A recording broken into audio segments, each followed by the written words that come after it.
The wind howled across the arid plains of Asia Minor, carrying with it the sound of hooves, thousands of them. A golden-haired young man rode at the head of this storm. He was only in his early 20s, but behind him followed the most disciplined army the world had ever seen. Within a single decade, he would forge one of the largest empires in human history. His name was Alexander, and this is the story of how he built his empire with breathtaking speed. To understand Alexander's meteoric rise, you must first return to the small but ambitious kingdom of Macedon, in northern Greece. For centuries, Macedon was considered a backwater looked down upon by the more civilized Greek city-states like Athens and Sparta. But that changed under one man, King Philip II, Alexander's father. Philip transformed the Macedonian army into a near-invincible war machine. He introduced the sarissa, a spear so long that enemy infantry couldn't even reach his soldiers before being skewered.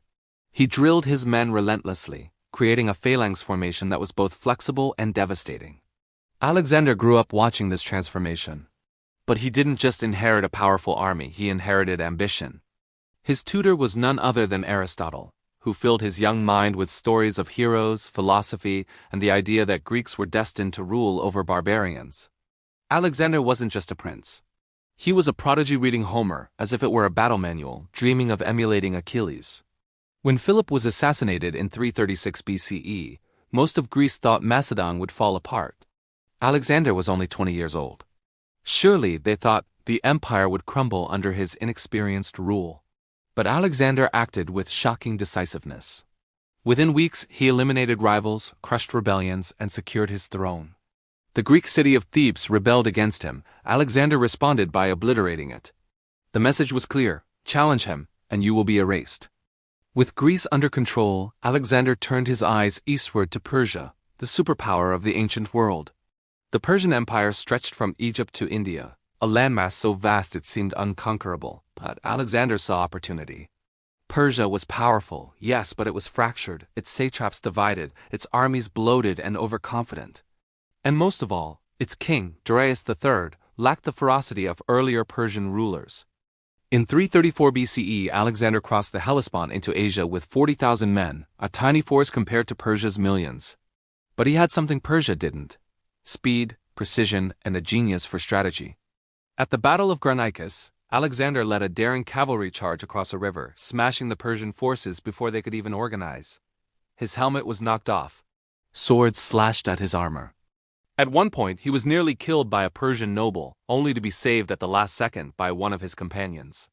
It was risky, but it worked. The Persian satraps of Asia Minor fell one by one. Cities that had been Persian for centuries opened their gates to him.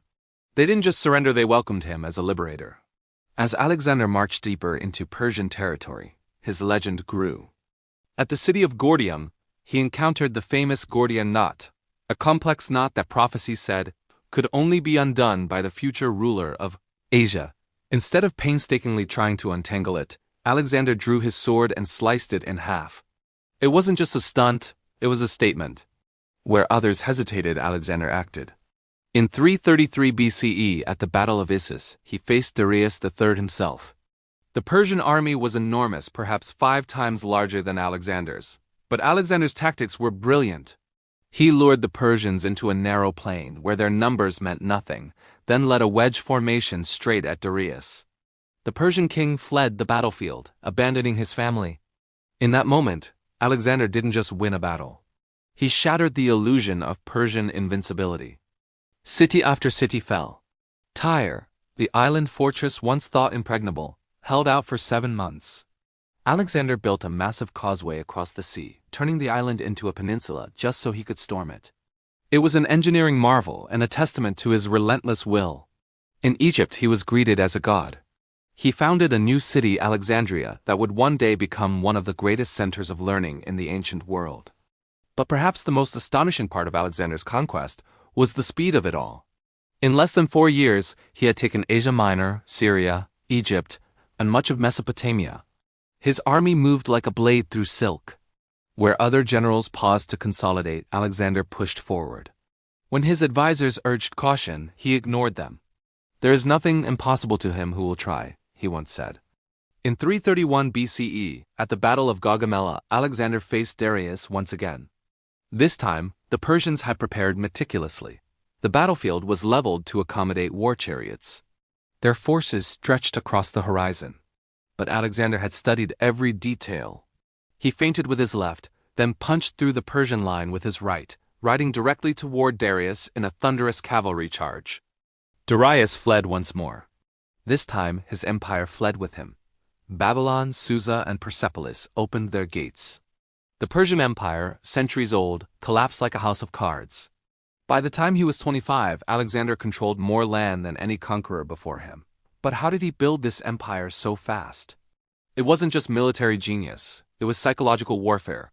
He presented himself as both conqueror and liberator, adapting to local customs, respecting religious traditions, and integrating conquered peoples into his administration.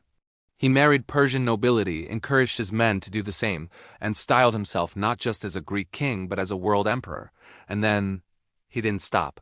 He marched east, into the unknown lands of Central Asia and India. His soldiers, exhausted and far from home, began to wonder if he was even human. Some saw him as a god, others as a madman chasing a shadow. Alexander's empire was built on speed, ambition, and a relentless refusal to accept limits. In just over a decade, he carved out a dominion stretching from Greece to the edge of India, a feat so astonishing that historians still struggle to comprehend it. But perhaps the most fascinating part of his story is this: Alexander didn't just conquer lands. He conquered the imagination of the world. His empire may have fractured after his death, but his legend? That has never fallen.